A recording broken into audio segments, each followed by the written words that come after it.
এই শব্দটো আপুনি আগতে বহুতবাৰ শুনিছে, কিন্তু কেতিয়াবা আইডিয়া কৰিছেনে যে এই শব্দ দুটাৰ অৰ্থ কি? আমাৰ জীৱনত দুটা সময় একেবাৰে ফিক্স, জন্ম আৰু মৃত্যু। এই দুটা সময় আমাৰ হাতত নাই, কিন্তু ইয়াৰ মাজত যিবোৰ সময় থাকে সেইবোৰ আমাৰ হাতত থাকে। এইটো গল্প আপুনি আগতে কেতিয়াবা শুনিছে চাগে, যে মানুহ এজনৰ ওচৰত খবৰ আহিছে যে তেওঁৰ কেঞ্চাৰ হৈছে আৰু এতিয়া মাত্ৰ তেওঁৰ হাতত 30 দিন বাকী আছে। আৰু যেতিয়াই তেওঁ এইটো খবৰ শুনে আৰু তেতিয়াই তেওঁ একদম শ্বক হৈ যায়। আৰু সেই সময়ত তেওঁ যি কাম কৰি আছিল সেই সকলোবোৰ কাম বাদ দি তেওঁ সেইটো কাম কৰে যিটো তেওঁৰ বাবে সকলোতকৈ জৰুৰী। তেওঁ সেই সকল ব্যক্তিক লগ ধৰে যিবোৰ তেওঁ একেবাৰে বিশেষ হয়, অৰ্থাৎ ফেমিলি, বেষ্ট ফ্ৰেণ্ডসকলক লগ ধৰে, আৰু তেওঁ নিজৰ সকলো কাম বাদ দি দিয়ে, অকল সেইবোৰেই কৰে যিটো তেওঁৰ বাবে আৱশ্যক।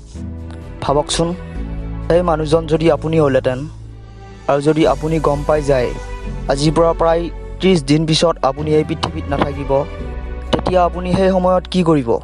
অকণমান আৰাম কৰি ভাবকচোন, নিজকে নিজে সোধক কি কৰিব সেই সময়ত।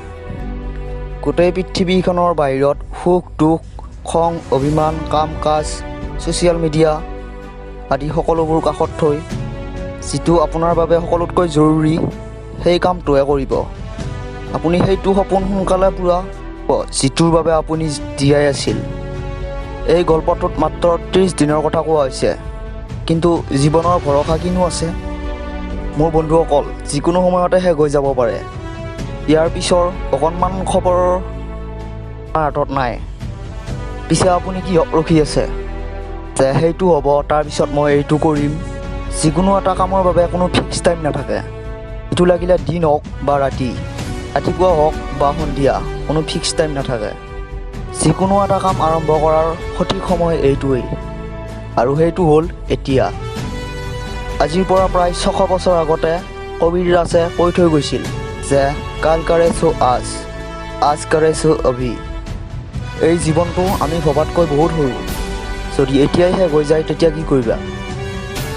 এই সময় কাৰো বাবেই ৰৈ নাথাকে, নাতো আজিলৈকে কাৰোবাৰ বাবে ৰৈছে, না ভৱিষ্যতত কাৰোবাৰ বাবে ৰখিব। সেইটো নহ'লে আমেৰিকাৰ ৰাষ্ট্ৰপতিয়ে নহওক বা আমাৰ দেশৰ প্ৰধানমন্ত্ৰীয়ে হওক, লাগিলে সেইটো আপুনিয়ে হওক, কাৰো বাবেই নৰখে, কাৰো বাবেই নৰখে। আপুনি এই কথাটো বহুতবাৰ শুনিছে চাগে যে time is equal to money. মই নামানো। টাইম ইজ গ্ৰেটাৰ দেন মানি। পইচাটো এবাৰ গুচি গ'লে পুনৰ আহিব, কিন্তু সময় যদি এবাৰ গুচি যায় তেতিয়াহ'লে পুনৰ কেতিয়াও ঘূৰি নাহে। পইচাৰ হাতৰ মল, যিমান মন আছে সিমান ইনকাম কৰিব পাৰিবা, কিন্তু সময় সদায় সীমিত থাকে। আপুনি যদি 1 কোটি টকাও দি দিয়ে আৰু যদি কয় যোৱা 1 ছেকেণ্ড সময় মোক পুনৰ ঘূৰাই দিয়া, সেইটোও আপুনি নাপাব। এতিয়া যিটো আপুনি উশাহ লৈ আছে সেইটোও আপুনি জীৱনত কেতিয়াও ঘূৰাই ল'ব নোৱাৰে। আমি ভাবোঁ যে সঠিক সময় আহিলে আমি এইটো কাম কৰিম, কিন্তু সঁচা এইটোৱে যে সঠিক সময় কেতিয়াও নাহে, অৰ্থাৎ কেৱল যায়হে।